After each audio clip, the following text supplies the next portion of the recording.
சென்னை பெரம்பூர் ரயில் நிலையத்தில் நேற்று ஏற்பாரற்று கிடந்த சூட்கேஸுக்குள் இருந்து தலை, கை, கால்கள் இல்லாமல் அடையாளம் தெரியாத ஆண் சடலம் மீட்கப்பட்ட வழக்கில் குற்றவாளிகளை பிடிக்க 8 தனிப்படைகள் அமைக்கப்பட்டுள்ளன.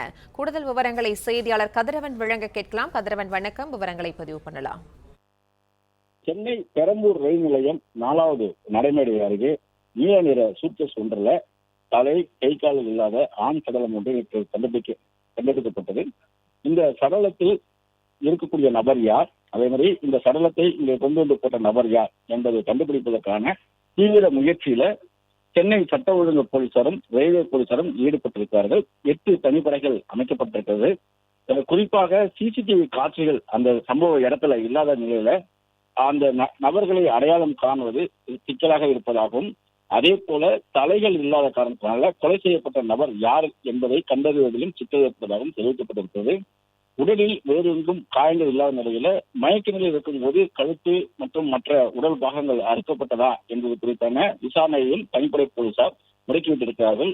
ரயில் நிலையங்கள், பேருந்து நிலையங்களிலும் தீவிர கண்காணிப்பில் ஈடுபட்டிருப்பதாகவும் தெரிவிக்கப்பட்டிருக்கிறது. அதே போல மற்ற காவல் நிலையங்கள், சென்னை மற்றும் தமிழகத்தினுடைய காவல் நிலையங்களில் காணாமல் போனவர்கள் பற்றிய தகவலை சேகரித்து அவர் கொலை செய்யப்பட்ட நபர் காணாமல் போன நபரா என்பது குறித்தான விசாரணையும் முன்னெடுக்கப்பட்டிருப்பதாகவும் காவல்துறை தரப்பில் தெரிவிக்கப்பட்டிருக்கிறது. 35 40 வயது மதிக்கத்தக்க ஆண் சடலம் என்பதனால அது தொடர்பான விசாரணைகளையும் அது காணாமல் போனவர்கள் பட்டியலை சேகரித்து தேடி வருவதாகவும் தெரிவிக்கப்பட்டிருக்கிறது. தலையில்லாத உடலில் இருந்த DNA பரிசோதனை நடத்த போலீசார் முடிவு செய்திருக்கிறார்கள். இன்று கீழ்ப்பாக்கம் அரசு மருத்துவமனையில் பிரேத பரிசோதனைக்கு பிறகு இந்த DNA பரிசோதனையில அந்த நபரை யார் என்பதை அடையாளம் காணும் பணியிலும் ஈடுபட்டிருப்பதாகவும் தெரிவிக்கப்பட்டிருக்கிறது.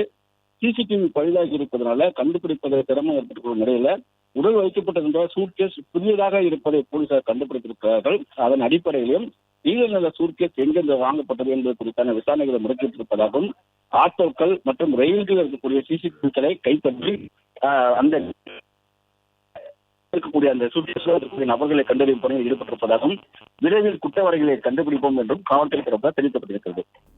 பிளே ஸ்டோர் மற்றும் ஆப் ஸ்டோரில் இருந்து பாலிமர் செயலியை QR கோடு மூலம் பதிவிறக்கம் செய்யுங்கள். செய்திகளை உடனுக்குடன் பெறுங்கள்.